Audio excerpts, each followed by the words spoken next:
Ito ang aking mga ingrediente. Naka-ready na. So, let's start!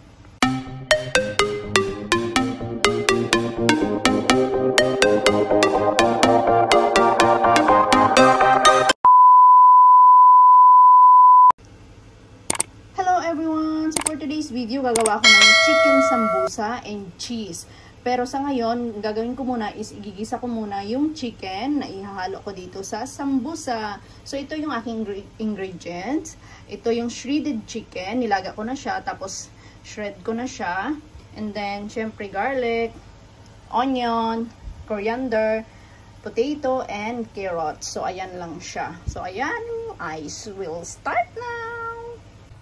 So, ayan mga langga. Gagamit ako ng olive oil. And then, lalagyan ko rin siya ng konting oil para kasi mas mabilis masunog yung ano. Ayan. Konting oil. Igigisa ko lang yung sibuyas. Nuluto ako ng unahin yung sibuyas, guys. Pang feeling ko dun sa sambusa. Igigisa ko lang yung chicken. And then mamaya, ay babalot ko na siya doon sa sambusa. Garlic. Luto na yung chicken kasi nilaga ko na siya, na-shred ko na rin. So, itong gulay na lang ang kailangan siyang iluto. Pero hindi naman totally na luto. So, ayan, sote-sote lang. Lagay ko na yung shredded chicken. Ayan. So, luto na ito, kaya madali na lang siyang black pepper.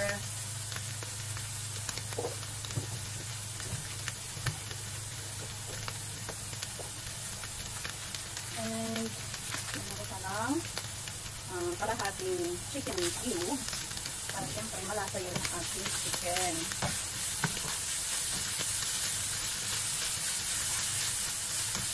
Ayan, sipay-sipay lang naman sa maano yung ma-absorb mo. So, ayan naman lang ga, ilalagay ko na yung carrots and patatas. Sabay ko na.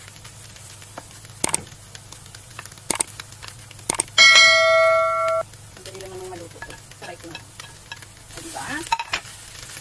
Tapos, konting paprika.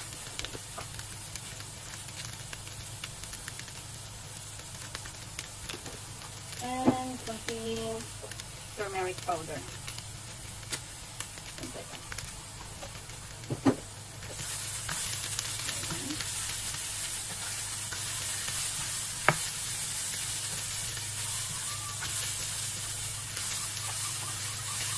Ay, hindi pala. Ambulance pala. Ayan, papaluto ko lang yan siya and then good to go. So, ayan guys, ilalagay ko na yung coriander and then isi-simmer ko lang siya hanggang sa maluto na yung aking gulay. Mix, mix, mix and then good to go. Palamigin at magbabalot. Mabango kasi yung coriander mga langga. Hindi parsley yung nilagay ko kasi mas mabango yung coriander. So, ayan ang mga langga. Luto na yung aking chicken filling. So, pwede na. Ayan. Papalamigin ko lang. And then, good to go. Ayan na siya. Luto na. Tinikman ko na. Yung carrots. Yung patatas. Luto na rin. So, ayan. So, ayan mga langga. Nagsisimula na akong gumawa nitong sambusa. Inuna ko muna gawa yung cheese. Kasi medyo mainit pa yung chicken. So, itong cheese muna. Curry cheese, and then craft cheese, yung gagawin ko kasi paborito ko yung craft cheese. So, ganito lang siya magbalot ng mga langga. Ganyan lang. Sinutulan ko siya kasi medyo malapad siya, and then malaki, mahaba. So, syempre, diskartihan. So, ayan na siya. Triangle yung coating niya, guys. So, ayan. So, gagawa ako ng isang balot or kung hanggang saan maubos itong ano ko. Ito yung curry na cheese. Curry at craft cheese yung ginamit ko na cheese. Tapos nito, i-store ko siya sa freezer. Tapos anytime na gusto kong magluto, kagaya rin ng tawag nito, itong spring roll, ayan, nabubulol na tuloy ako. I-store ko lang siya sa freezer para at least hindi masira. It takes many months. Ganun. So ayan, ganyan lang.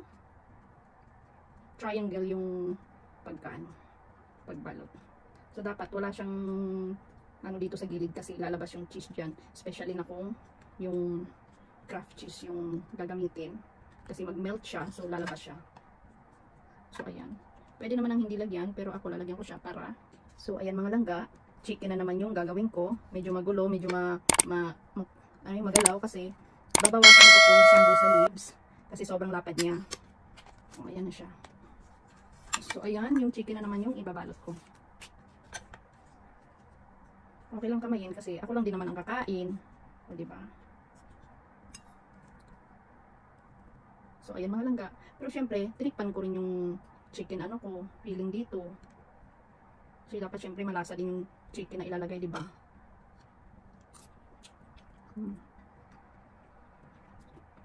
Ganon. So same procedure lang din, ganun lang. Ayan. Ayan. Tapos ganon. That's it.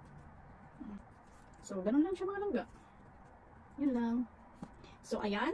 Thank you so much for watching mga langga. And sa mga hindi pa nakapollow, please like, comment, subscribe, at bell on na rin para ma-notify kayo sa mga bago kong upload videos. Thank you so much. I love you guys. God bless. Babush. Everyone.